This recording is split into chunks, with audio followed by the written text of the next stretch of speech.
Welcome to HorrorBabble. Today I'll be reading a Cthulhu Mythos story written by Robert E. Howard in 1931 by the name of The Black Stone.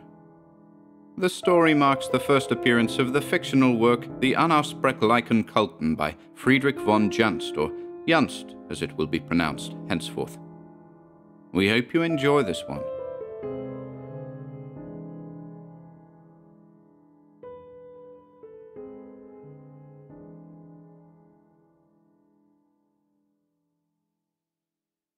The Black Stone by Robert E. Howard.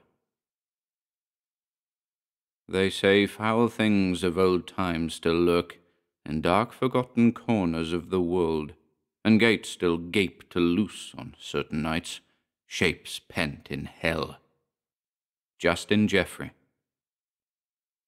I read of it first in the strange book of von Junzt, the German eccentric who lived so curiously and died in such grisly and mysterious fashion. It was my fortune to have access to his nameless cults in the original edition, the so-called Black Book, published in Dusseldorf in 1839, shortly before a hounding doom overtook the author. Collectors of rare literature were familiar with nameless cults mainly through the cheap and faulty translation which was pirated in London by Bridewall in 1845, and the carefully expurgated edition put out by the Golden Goblin Press of New York, 1909. But the volume I stumbled upon was one of the unexpurgated German copies, with heavy black leather covers and rusty iron hasps. I doubt if there are more than half a dozen such volumes in the entire world today, for the quantity issued was not great, and when the manner of the author's demise was bruited about, many possessors of the book burned their volumes in panic. Von Junzt spent his entire life, 1795 to 1840, delving into forbidden subjects.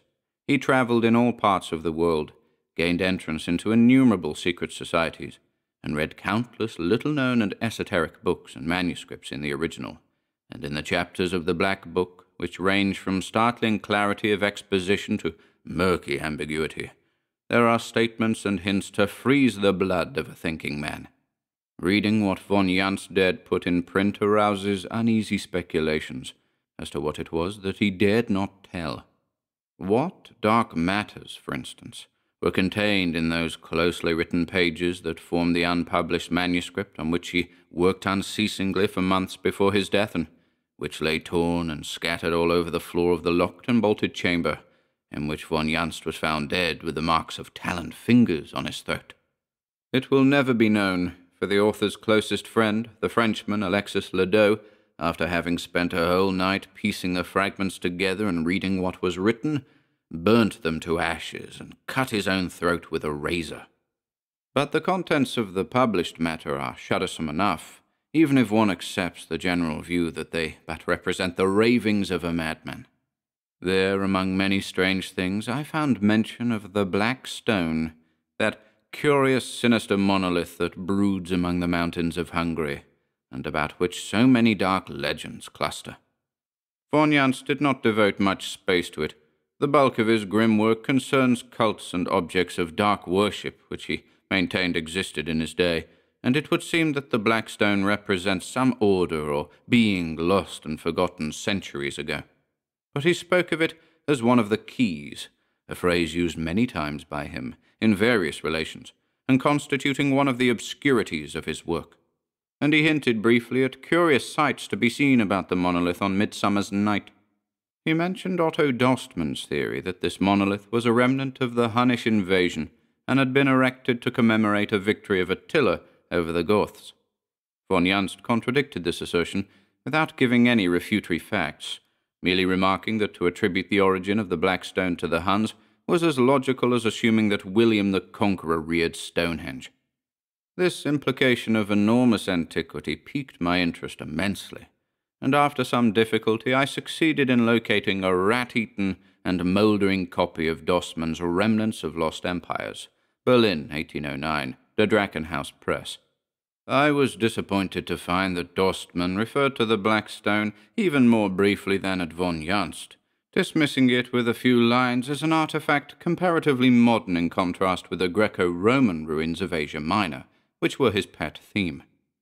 He admitted his inability to make out the defaced characters on the monolith, but pronounced them unmistakably Mongoloid. However, little as I learned from Dostman, he did mention the name of the village adjacent to the Black Stone, Strogojkovar, an ominous name, meaning something like Witch Town. A close scrutiny of guidebooks and travel articles gave me no further information. Strogojkovar, not on any map that I could find, lay in a wild, little-frequented region, out of the path of casual tourists. But I did find subject for thought in Dornley's Magyar folklore. In his chapter on dream myths, he mentions the Black Stone, and tells of some curious superstitions regarding it, especially the belief that if anyone sleeps in the vicinity of the monolith, that person will be haunted by monstrous nightmares forever after. And he cited tales of the peasants regarding two curious people who ventured to visit the stone on Midsummer Night, and who died raving mad because of something they saw there. That was all I could glean from Dornley, but my interest was even more intensely roused as I sensed a distinctly sinister aura about the stone. The suggestion of dark antiquity, the recurrent hint of unnatural events on Midsummer Night, touched some slumbering instinct in my being, as one senses, rather than hears, the flowing of some dark, subterraneous river in the night. And I suddenly saw a connection between the stone and a certain weird and fantastic poem written by the mad poet Justin Jeffrey, The People of the Monolith. Inquiries led to the information that Jeffrey had indeed written that poem while travelling in Hungary, and I could not doubt that the Black Stone was the very monolith to which he referred in his strange verse. Reading his stanzas again, I felt once more the strange, dim stirrings of subconscious promptings that I had noticed when first reading of the stone.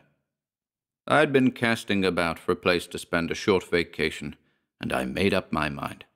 I went to Strogojkovar. A train of obsolete style carried me from Temesvar to within striking distance, at least, of my objective, and a 3 days' ride in a jouncing coach brought me to the little village, which lay in a fertile valley high up in the fir-clad mountains. The journey itself was uneventful, but during the first day we passed the old battlefield of Skumval, where the brave Polish-Hungarian knight Count Boris Vladanov made his gallant and futile stand against the victorious hosts of Suleiman the Magnificent when the Grand Turk swept over Eastern Europe in 1526. The driver of the coach pointed out to me a great heap of crumbling stones on a hill nearby, under which, he said, the bones of the brave count lay. I remembered a passage from Larsen's Turkish Wars.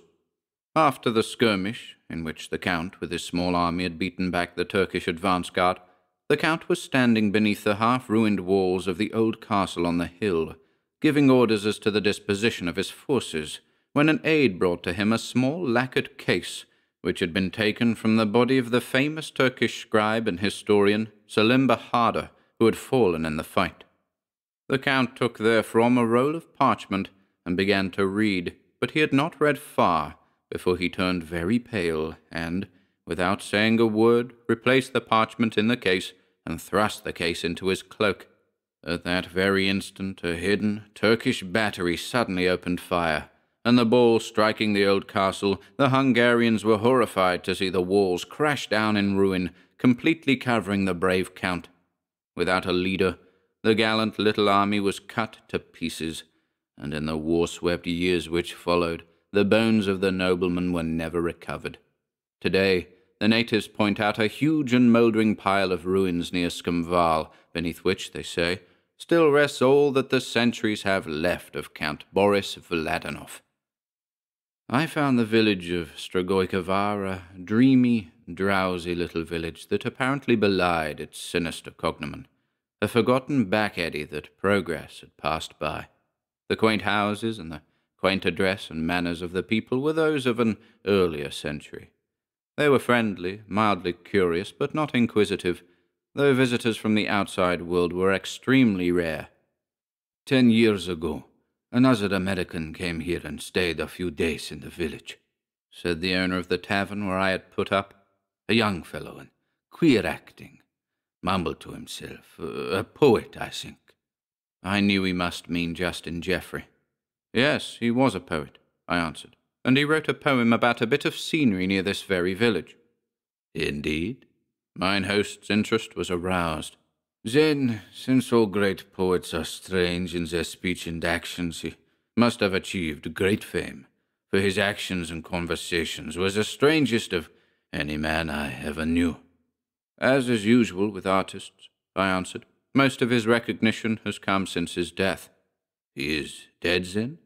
He died screaming in a madhouse 5 years ago. Too bad, sighed mine host sympathetically.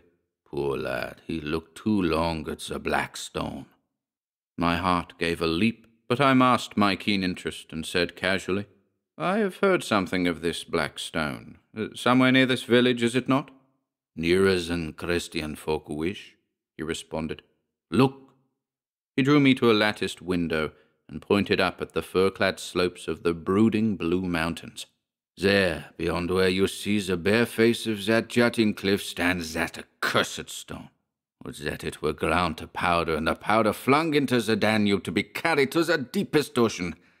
Once men tried to destroy the thing, but each man who laid hammer or maul against it came to an evil end.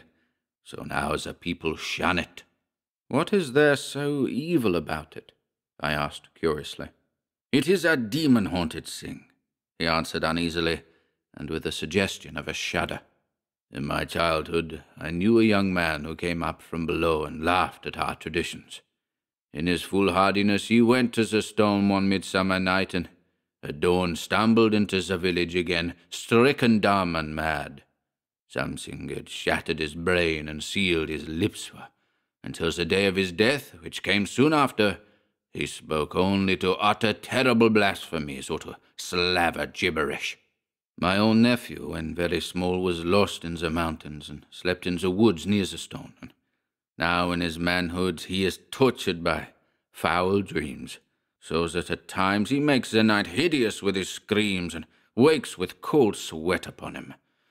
But let us talk of something else, It is not good to dwell upon such things. I remarked on the evident age of the tavern, and he answered with pride, The foundations are more than 400 years old. The original house was the only one in the village which was not burned to the ground when Suleiman's devil swept through the mountains.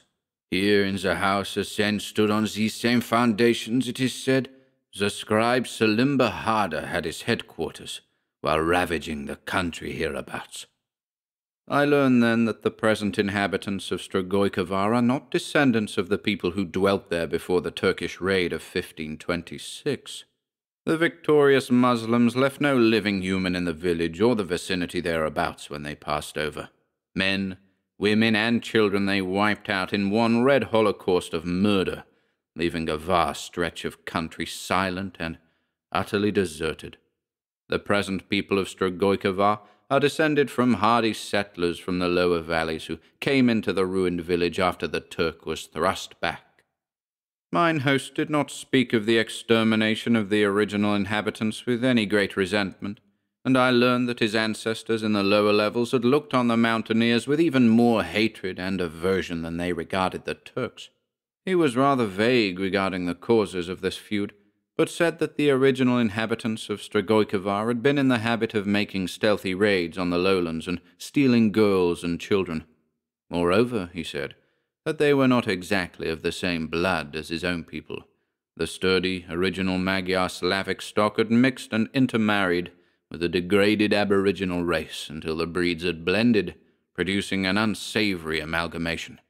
Who these aborigines were he had not the slightest idea, but maintained that they were pagans, and had dwelt in the mountains since time immemorial, before the coming of the conquering peoples. I attached little importance to this tale, seeing in it merely a parallel to the amalgamation of Celtic tribes with Mediterranean aborigines in the Galloway Hills, with the resultant mixed race which, as Picts, has such an extensive part in Scotch legendary. Time has a curious foreshortening effect on folklore, and just as tales of the Picts became intertwined with legends of an older Mongoloid race, so that eventually the Picts were ascribed the repulsive appearance of the squat primitives, whose individuality merged in the telling into Pictish tales, and was forgotten. So, I felt, the supposed inhuman attributes of the first villagers of Strigoi could be traced to older, outworn myths with invading Huns and Mongols. The morning after my arrival, I received directions from mine host, who gave them worriedly, and set out to find the Black Stone. A few hours' tramp up the fir-covered slopes brought me to the face of the rugged, solid stone cliff which jutted boldly from the mountainside. A narrow trail wound up it, and mounting this, I looked out over the peaceful valley of Strigoi, which seemed to drowse, guarded on either hand by the great blue mountains. No huts or any sign of human tenancy showed between the cliff whereon I stood and the village. I saw numbers of scattering farms in the valley, but all lay on the other side of Strigoi, which itself seemed to shrink from the brooding slopes which masked the Black Stone. The summit of the cliffs proved to be a sort of thickly wooded plateau. I made my way through the dense growth for a short distance, and came into a wide glade, and in the centre of the glade reared a gaunt figure of black stone. It was octagonal in shape, some 16 feet in height, and about 1.5 feet thick.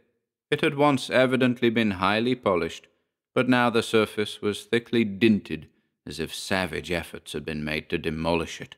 But the hammers had done little more than to flake off small bits of stone and mutilate the characters which once had evidently marched up in a spiraling line round and round the shaft to the top. Up to 10 feet from the base, these characters were almost completely blotted out, so that it was very difficult to trace their direction. Higher up they were plainer, and I managed to squirm part of the way up the shaft and scan them at close range. All were more or less defaced, but I was positive that they symbolized no language now remembered on the face of the earth.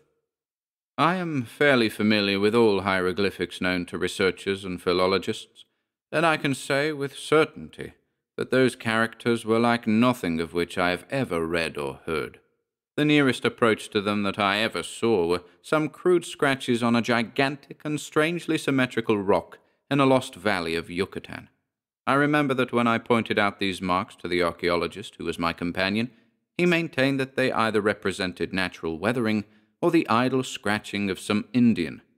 To my theory that the rock was really the base of a long-vanished column, he merely laughed, calling my attention to the dimensions of it, which suggested, if it were built with any natural rules of architectural symmetry, a column 1,000 feet high. But I was not convinced. I will not say that the characters on the Black Stone were similar to those on that colossal rock in Yucatan, but one suggested the other. As to the substance of the monolith, again I was baffled. The stone of which it was composed was a dully gleaming black, whose surface, where it was not dinted and roughened, created a curious illusion of semi-transparency. I spent most of the morning there, and came away baffled. No connection of the stone with any other artifact in the world suggested itself to me. It was as if the monolith had been reared by alien hands, in an age distant and apart from human ken. I returned to the village with my interest in no way abated. Now that I had seen the curious thing, my desire was still more keenly whetted to investigate the matter further, and seek to learn by what strange hands and for what strange purpose the Black Stone had been reared in the long ago. I sought out the tavern-keeper's nephew, and questioned him in regard to his dreams, but he was vague, though willing to oblige. He did not mind discussing them, but was unable to describe them with any clarity. Though he dreamed the same dreams repeatedly, and though they were hideously vivid at the time, they left no distinct impression on his waking mind. He remembered them only as chaotic nightmares through which huge whirling fires shot lurid tongues of flame, and a black drum bellowed incessantly. One thing only he remembered clearly. In one dream he had seen the Black Stone, not on a mountain slope, but set like a spire on a colossal black castle. As for the rest of the villagers, I found them not inclined to talk about the stone, with the exception of the schoolmaster, a man of surprising education, who spent much more of his time out in the world than any of the rest. He was much interested in what I told him of von Junst's remarks about the stone, and warmly agreed with the German author in the alleged age of the monolith. He believed that a cavern had once existed in the vicinity, and the possibility all of the original villagers had been members of that fertility cult which once threatened to undermine European civilization and gave rise to the tales of witchcraft. He cited the very name of the village to prove his point. It had not been originally named Strigojkovar, he said. According to legends, the builders had called it Zatultan, which was the aboriginal name of the site on which the village had been built many centuries ago. This fact roused again an indescribable feeling of uneasiness. The barbarous name did not suggest connection with any Scythic, Slavic, or Mongolian race to which an aboriginal people of these mountains would, under natural circumstances, have belonged. That the Magyars and Slavs of the lower valleys believed the original inhabitants of the village to be members of the witchcraft cult was evident, the schoolmaster said, by the name they gave it, which name continued to be used even after the older settlers had been massacred by the Turks, and the village rebuilt by a cleaner and more wholesome breed. He did not believe that the members of the cult erected the monolith, but he did believe that they used it as a center of their activities, and repeating vague legends which had been handed down since before the Turkish invasion, he advanced the theory that the degenerate villagers had used it as a sort of altar on which they offered human sacrifices, using as victims the girls and babies stolen from his own ancestors in the lower valleys. He discounted the myths of weird events on Midsummer Night, as well as a curious legend of a strange deity which the witch people of Zatultan were said to have invoked with chants and wild rituals of flagellation and slaughter.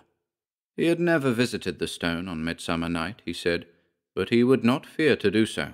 Whatever had existed or taken place there in the past had been long engulfed in the mists of time and oblivion, had lost its meaning, save as a link to a dead and dusty past.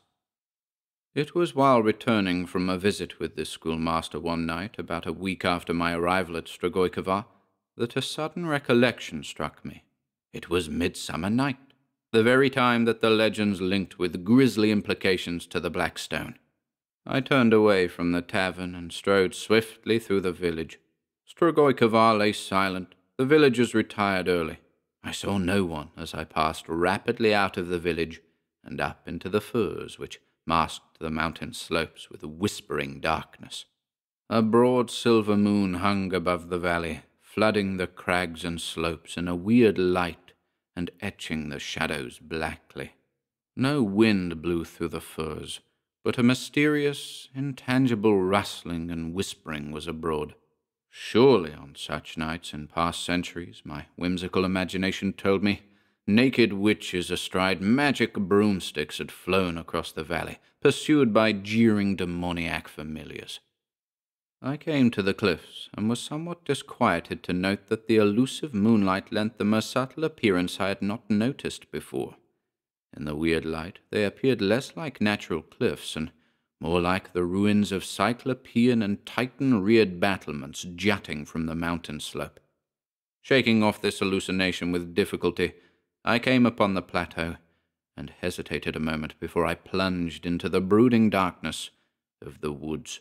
A sort of breathless tenseness hung over the shadows, like an unseen monster holding its breath, lest it scare away its prey. I shook off the sensation, a natural one considering the eeriness of the place and its evil reputation, and made my way through the wood, experiencing a most unpleasant sensation that I was being followed, and halting once, sure that something clammy and unstable had brushed against my face in the darkness. I came out into the glade and saw the tall monolith rearing its gaunt height above the sward. At the edge of the woods on the side toward the cliffs was a stone which formed a sort of natural seat. I sat down, reflecting that it was probably while there that the mad poet Justin Jeffrey had written his fantastic People of the Monolith. Mine host thought that it was the stone which had caused Jeffrey's insanity, but the seeds of madness had been sown in the poet's brain long before he ever came to Strigojkovar. A glance at my watch showed that the hour of midnight was close at hand. I leaned back, waiting whatever ghostly demonstration might appear. A thin night wind started up among the branches of the firs, with an uncanny suggestion of faint, unseen pipes whispering an eerie and evil tune. The monotony of the sound and my steady gazing at the monolith produced a sort of self-hypnosis upon me. I grew drowsy. I fought this feeling, but sleep stole on me in spite of myself. The monolith seemed to sway and dance, strangely distorted to my gaze. And then I slept. I opened my eyes and sought to rise, but lay still as if an icy hand gripped me helpless. Cold terror stole over me. The glade was no longer deserted.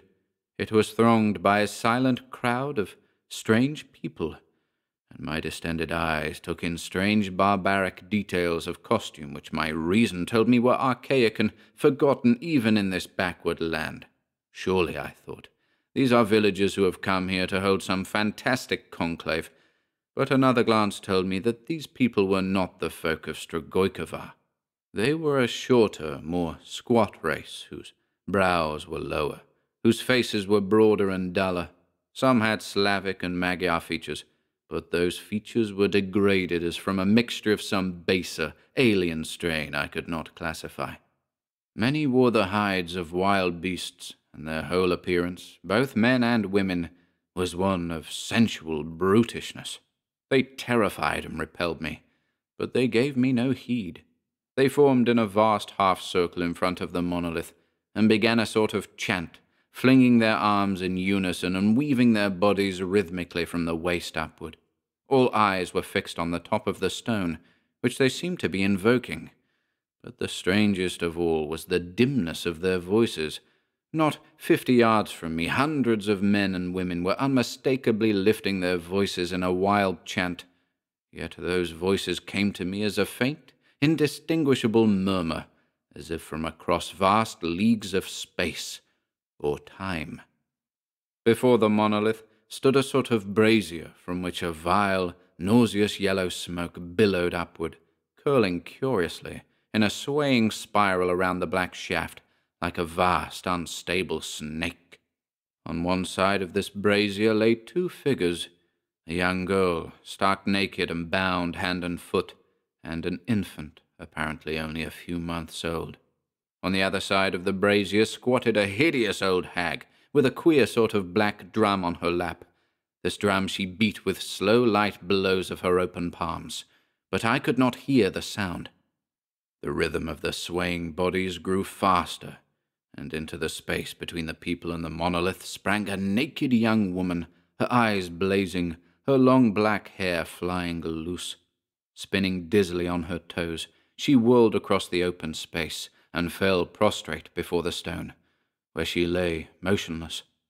The next instant a fantastic figure followed her, a man from whose waist hung a goatskin, and whose features were entirely hidden by a sort of mask made from a huge wolf's head, so that he looked like a monstrous nightmare being, horribly compounded of elements both human and bestial. In his hand he held a bunch of long fir switches bound together at the larger ends, and the moonlight glinted on a chain of heavy gold looped about his neck.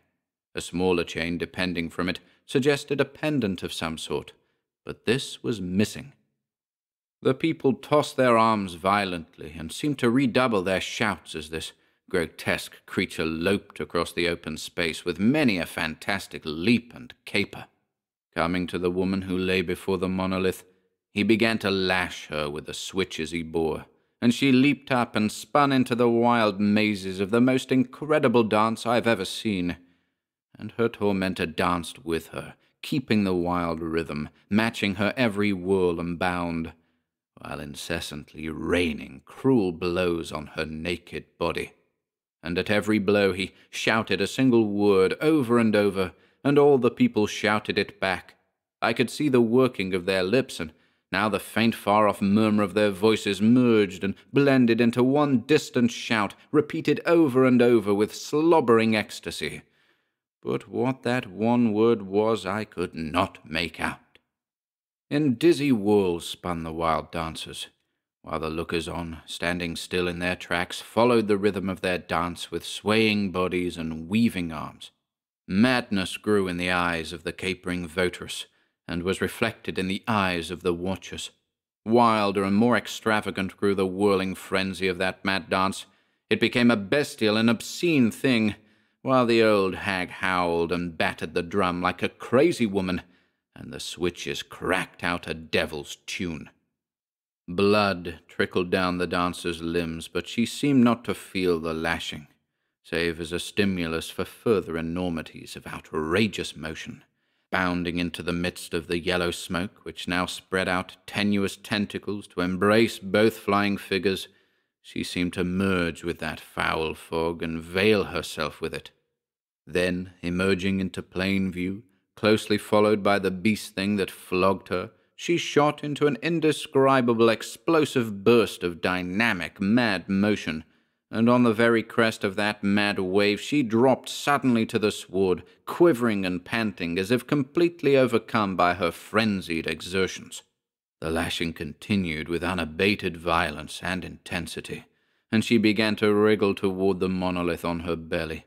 The priest, or such I will call him, followed, lashing her unprotected body with all the power of his arm as she writhed along, leaving a heavy track of blood on the trampled earth. She reached the monolith, and gasping and panting, flung both arms about it and covered the cold stone with fierce, hot kisses, as in frenzied and unholy adoration. The fantastic priest bounded high in the air, flinging away the red-dabbled switches, and the worshippers, howling and foaming at the mouths, turned on each other with tooth and nail, rending one another's garments and flesh in a blind passion of bestiality. The priest swept up the infant with a long arm, and shouting again that name, whirled the wailing babe high in the air and dashed its brains out against the monolith, leaving a ghastly stain on the black surface. Cold with horror, I saw him rip the tiny body open with his bare, brutish fingers and fling handfuls of blood on the shaft, then toss the red and torn shape into the brazier, extinguishing flame and smoke in a crimson rain, while the maddened brutes behind him howled over and over the name. Then suddenly they all fell prostrate, writhing like snakes, while the priest flung wide his gory hands as in triumph. I opened my mouth to scream my horror and loathing, but only a dry rattle sounded. A huge, monstrous, toad-like thing squatted on the top of the monolith. I saw its bloated, repulsive, and unstable outline against the moonlight, and set in what would have been the face of a natural creature, its huge, blinking eyes which reflected all the lust, abysmal greed, obscene cruelty, and monstrous evil that has stalked the sons of men since their ancestors moved blind and hairless in the treetops. In those grisly eyes were mirrored all the unholy things and vile secrets that sleep in the cities under the sea, and that skulk from the light of day in the blackness of primordial caverns. And so that ghastly thing that the unhallowed ritual of cruelty and sadism and blood had evoked from the silence of the hills leered and blinked down on its bestial worshippers, who grovelled in abhorrent abasement before it. Now the beast-masked priest lifted the bound and weakly writhing girl in his brutish hands and held her up toward that horror on the monolith. And as that monstrosity sucked in its breath, lustfully and slobberingly, something snapped in my brain, and I fell into a merciful faint. I opened my eyes on a still white dawn. All the events of the night rushed back on me, and I sprang up, then stared about me in amazement. The monolith brooded gaunt and silent above the sward which waved, green and untrampled, in the morning breeze. A few quick strides took me across the glade. Here had the dancers leaped and bounded until the ground should have been trampled bare, and here had the votress wriggled her painful way to the stone, streaming blood on the earth. But no drop of crimson showed on the uncrushed sward. I looked shudderingly at the side of the monolith against which the bestial priest had brained the stolen baby, but no dark stain nor grisly clot showed there. A dream! It had been a wild nightmare, or else, I shrugged my shoulders, What vivid clarity for a dream!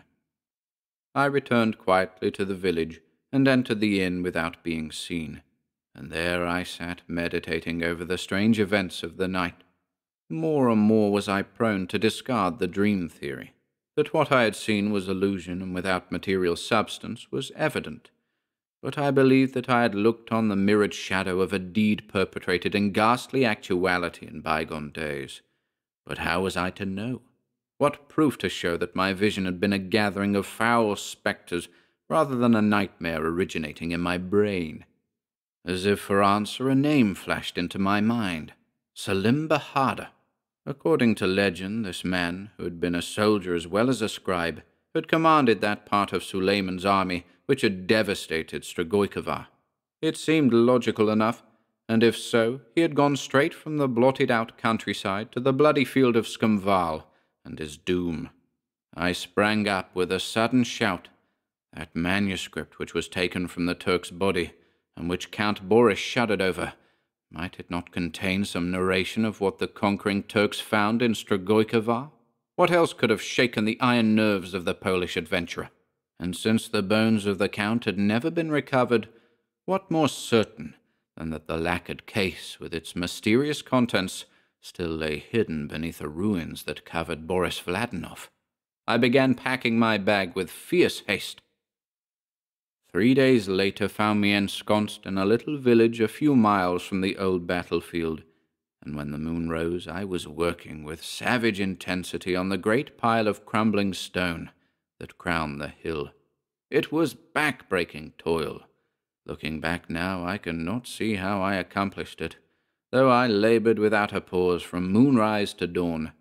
Just as the sun was coming up, I tore aside the last tangle of stones and looked on all that was mortal of Count Boris Vladinov. Only a few pitiful fragments of crumbling bone, and among them, crushed out of all original shape, lay a case whose lacquered surface had kept it from complete decay through the centuries. I seized it with frenzied eagerness, and piling back some of the stones on the bones, I hurried away, for I did not care to be discovered by the suspicious peasants in an act of apparent desecration. Back in my tavern chamber, I opened the case, and found the parchment comparatively intact. And there was something else in the case, a small, squat object wrapped in silk. I was wild to plumb the secrets of those yellowed pages, but weariness forbade me. Since leaving Strigoi, I had hardly slept at all, and the terrific exertions of the previous night combined to overcome me. In spite of myself, I was forced to stretch myself on my bed, nor did I awake until sundown. I snatched a hasty supper, and then, in the light of a flickering candle, I set myself to read the neat Turkish characters that covered the parchment. It was difficult work, for I am not deeply versed in the language, and the archaic style of the narrative baffled me. But as I toiled through it, a word or a phrase here and there leaped at me, and a dimly growing horror shook me in its grip. I bent my energies fiercely to the task, and as the tale grew clearer and took more tangible form, my blood chilled in my veins, my hair stood up, and my tongue clove to my mouth. All external things partook of the grisly madness of that infernal manuscript, until the night sounds of insects and creatures in the woods took the form of ghastly murmurings and stealthy treadings of ghoulish horrors, and the sighing of the night wind changed to tittering, obscene gloating of evil over the souls of men. At last, when grey dawn was stealing through the latticed window, I laid down the manuscript and took up and unwrapped the thing in the bit of silk. Staring at it with haggard eyes, I knew the truth of the matter was clenched, even had it been possible to doubt the veracity of that terrible manuscript. And I replaced both obscene things in the case, nor did I rest nor sleep nor eat until that case containing them had been weighted with stones and flung into the deepest current of the Danube, which, God grant, carried them back into the hell from which they came. It was no dream I dreamed on midsummer midnight in the hills above Strigoi. Well for Justin Geoffrey that he tarried there only in the sunlight and went his way, for had he gazed upon that ghastly conclave, his mad brain would have snapped before it did. How my own reason held, I do not know. No, it was no dream. I gazed upon a foul rout of votaries, long dead, come up from hell to worship as of old, ghosts that bowed before a ghost. For hell has long claimed their hideous god. Long, long he dwelt among the hills, a brain-shattering vestige of an outworn age. But no longer his obscene talons clutch for the souls of living men, and his kingdom is a dead kingdom, peopled only by the ghosts of those who served him in his lifetime and theirs. By what foul alchemy or godless sorcery the gates of hell are opened on that one eerie night, I do not know, but mine own eyes have seen, and I know I looked on no living thing that night, for the manuscript written in the careful hand of Selim Bahadur narrated at length what he and his raiders found in the valley of Strigojkova, and I read, set down in detail, the blasphemous obscenities that torture wrung from the lips of screaming worshippers, and I read, too, of the lost, grim black cavern high in the hills where the horrified Turks hemmed a monstrous, bloated, wallowing toad-like being, and slew it with flame and ancient steel blessed in old times by Mohammed, and with incantations that were old when Arabia was young. And even staunch old Selim's hand shook as he recorded the cataclysmic, earth-shaking death howls of the monstrosity, which died not alone, for 50 of his slayers perished with him, in ways that Selim would not or could not describe. And that squat idol carved of gold and wrapped in silk was an image of himself, and Selim tore it from the golden chain that looped the neck of the slain high priest of the mosque. Well that the Turks swept out that foul valley with torch and cleanly steel. Such sights as those brooding mountains have looked on belong to the darkness and abysses of lost eons. No, it is not fear of the toad thing that makes me shudder in the night. He is made fast in hell with his nauseous horde, freed only for an hour on the most weird night of the year, as I have seen, and of his worshippers none remains. But it is the realization that such things once crouched beast-like above the souls of men which brings cold sweat to my brow, and I fear to peer again into the leaves of von Juntz's abomination. For now I understand his repeated phrase of keys, aye, keys to outer doors, links with an abhorrent past, and, who knows, of abhorrent spheres of the present. And I understand why the cliffs look like battlements in the moonlight, and why the tavern-keeper's nightmare-haunted nephew saw in his dream the black stone like a spire on a cyclopean black castle.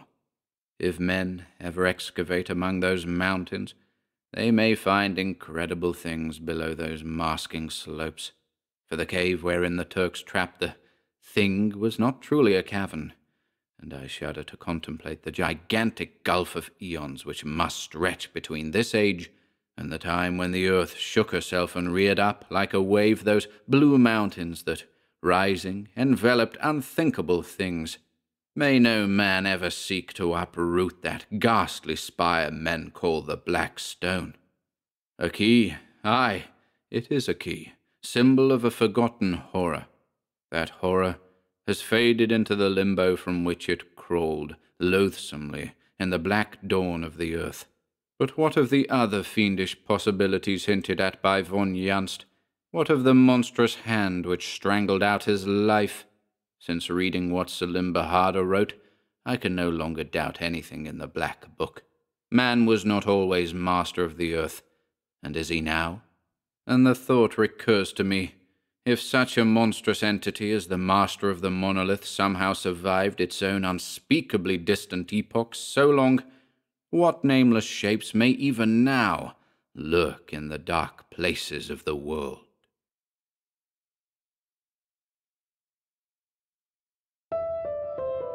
Thank you for listening today. If you'd like to support our work here at HorrorBabble, be sure to check out the video description below, where you'll find links to our Bandcamp and Patreon pages, our merch store over at Teespring, and further information relating to our releases on Audible, iTunes, and Spotify. And until next time,